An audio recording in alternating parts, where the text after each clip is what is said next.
கர்த்தருடைய பரிசுத்தமான நாமம் மகிமைப்படுவதாக. ஆசீர்வாதமான ஒரு நல்ல காலவேளையிலேயும் அனுதினம் அண்ணா என்கிற வேத தியானத்தினால் உங்களை சந்திப்பதிலே மிகுந்த சந்தோஷம். இந்த நாள் மார்ச் மாதம் 11ஆம் தேதி செவ்வாய்க்கிழமை காலவேளை. இந்த காலவேளையிலேயும் நம்முடைய தியானம் வேதத்தை சார்ந்து இந்த காலையை ஆரம்பிக்க ஆண்டவராகிய தேவன் உதவி செய்வாராக. இந்த நாளுக்கான தியான பகுதியில் லேவியராகும் புஸ்தகம் அதனுடைய 2ஆம் அதிகாரம். இந்த அதிகாரம் 16 வசனங்களை உள்ளடக்கின ஒரு அதிகாரம். இந்த அதிகாரத்தில் தேவனுக்கு நாம் செலுத்தக்கூடிய 2வது பலியை குறித்து சொல்லப்பட்டிருக்கிறது, போஜன பலி. நேற்றைக்கு நாம் தியானித்தது சர்வாங்க தகன பலி.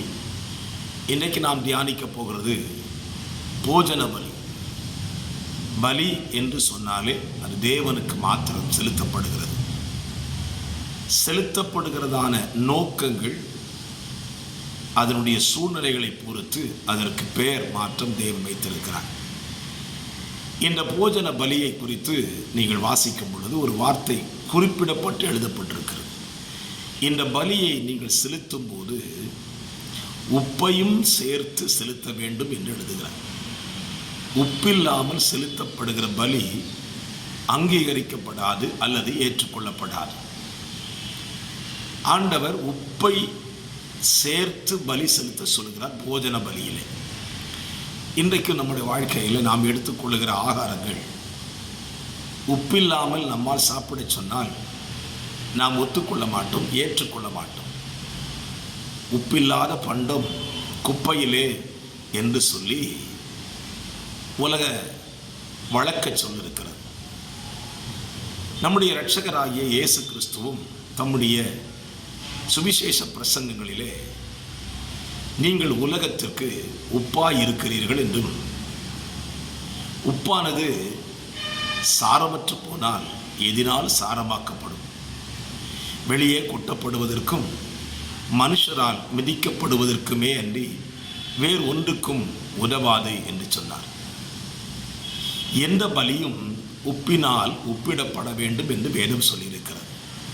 அப்படியான உப்பு பலியில் பிரதானமாய் கருதப்படுகிறது. நம்முடைய வாழ்க்கையிலே உப்பு பிரதானமாய் கருதப்படுகிறது. இந்த உப்பை குறித்து நீங்கள் உலக பிரகாரமாய் சிந்தித்தால் உப்பு பாதுகாப்பை கொடுக்கிறது, உப்பு ருசியை கொடுக்கிறது. பாருங்கள், நாம் அன்றாடம் எடுத்துக்கொள்ளுகிற கடல் சார்ந்த மீன்கள், அது மீன் கருவாடாக மாறுவதற்கு காரணம், அது பத்திரப்படுத்தப்படுவதற்கு காரணம், முக்கிய காரணியாக உப்பு விளங்குகிறது. உப்பு எந்த அளவு, உப்பினால் எந்த அளவுக்கு அந்த மீன் பாகம் செய்யப்படுகிறதோ அந்த அளவுக்கு அந்த மீனானது பத்திரப்படுத்தப்படுகிறது. என்னை கேட்கிற அருமையான கர்த்தருடைய பிள்ளைகளை, இதற்கும் நமக்கும் என்ன சம்பந்தம் என்று கேட்கலாம். ஆண்டவர் நம்மை குறித்து அப்படி சொல்லியிருக்கிறார் அல்லவா? நீங்கள் உலகத்திற்கு உப்பாய் இருக்கிறீர்கள். உப்பு ருசியை கொடுக்கும். நம்முடைய வாழ்க்கை இந்த உலகத்தில் மற்றவர்களுக்கு ருசியை கொடுக்கிற ஒரு வாழ்க்கையாக இருக்க வேண்டும். நம்மை ஒரு மனிதன் தொட்டு பார்த்தால் இந்த தொடுதலில் அவனுக்கு ஒரு சுவை கிடைக்க வேண்டும். என்ன சுவை? நம்மை தொடுகிறவர்கள், நம்மை சார்ந்து வருகிறவர்களுக்கு கிறிஸ்துவின் சுவையை வெளிப்படுத்துகிற வாழ்க்கை தான் உப்புள்ள ஒரு வாழ்க்கை.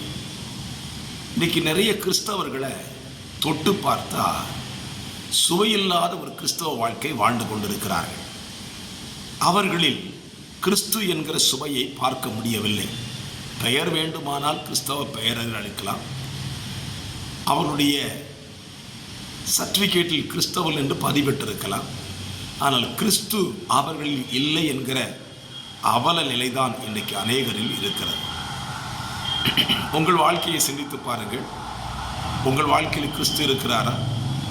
கிறிஸ்துவை நீங்கள் பிரதிபலிக்கிறீர்களா? சற்று யோசித்து பாருங்கள். கிறிஸ்துவை நீங்கள் பிரதிபலித்தால் நீங்கள் உப்புள்ளவர்களாக இருக்கிறீர்கள். ஒரு கிறிஸ்தவன் இருக்கிற இடத்திலே மற்றவர்கள் அவனால் காக்கப்படுகிறார்கள். உப்பு மற்றவர்களை காக்கிறதல்லவா? வேற புத்தகத்தில் ஒரு உதாரணத்தை சொன்னால் புரிந்து கொள்வீர்கள்.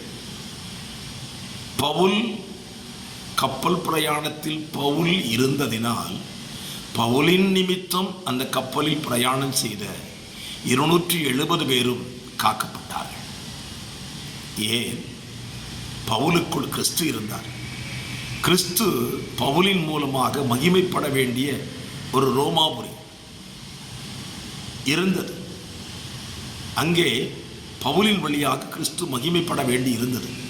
ஆகவே பவுலின் நிமித்தம் அவனோடு கூட எல்லாரும் பிரயாணம் பண்ண அத்தனை பேரையும் தேவன் பாதுகாத்தார். ஆம், என்னை கேட்கிற கர்த்தருடைய பிள்ளைகளே, இந்த காலவெளியில் உங்கள் வாழ்க்கையினாலே எத்தனை பேர் இன்றைக்கு காக்கப்படுகிறார்கள்? உங்கள் குடும்பம் காக்கப்படுகிறதா? உங்கள் திருச்சபை காக்கப்படுகிறதா? உங்கள் சமுதாயம் காக்கப்படுகிறதா? அப்படியானால் நீங்கள் உப்புள்ளவர்களாக இருக்கிறீர்கள். உங்களால் யாருமே காக்கப்படவில்லை என்றால் உப்பற்ற வாழ்க்கை வாழுகிறீர்கள். ஆகவே இந்த காலவெளியில் போஜன பலி செலுத்தும் பொழுது உப்பை சேர்த்து செலுத்த வேண்டும் என்று சொன்னார் அல்லவா? நாம் தேவனுக்கு நம்முடைய வாழ்க்கையை அர்ப்பணிக்கும் பொழுது சுவையுள்ள ஒரு வாழ்க்கை, பாதுகாப்பான ஒரு கிறிஸ்தவ வாழ்க்கையை மற்றவர்களுக்கு கொடுக்கிறவர்களாக நம்ம வாழ்க்கையை இந்த காலவெளியில் அர்ப்பணித்துக் கொள்வோம். நிச்சயமாகவே கர்த்தர் நம்மை அப்படி நடத்த நமக்கு உதவி செய்வாராக. ஜெபிக்கலாம். இரக்கத்தில் ஐஸ்வர்யம் உள்ள நல்ல பிதாவே, இந்த காலவெளியிலேயும் தியானித்த வசனத்தின்படி போஜன பலி செலுத்தும் பொழுது உப்பை செலுத்த சொன்னீர் அல்லவா?